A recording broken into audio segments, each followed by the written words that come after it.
kita ungkap kembali makna dan tafsir kemerdekaan negara bangsa yang sering menyelinap di sarjana luas kehidupan kita, bumi merdeka, bumi tercinta.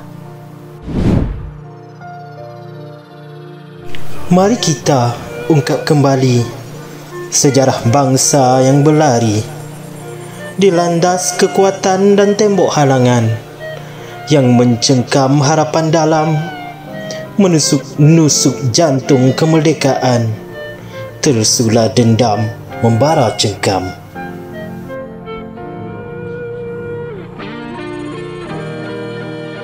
Berjalan di bumi merdeka ini tidak seperti laluan di lebuh raya yang mudah kita menemui destinasi untuk mengangkat kejayaan mimpi berpaut di pohon kejituan waktu. Terbalar tubuh dibakar sumpah, tercalar maruah bangsa dirasuk sejarah, melimpah kekuatan ke puncak harapan. Mari kita kuatkan kembali pulau-pulau fikir yang berselerak di laut dan bumi merdeka. Jadikan sebuah pulau gagah yang dapat mengatur sejalur fikir dan tafsir tanpa sempadan waktu yang berang.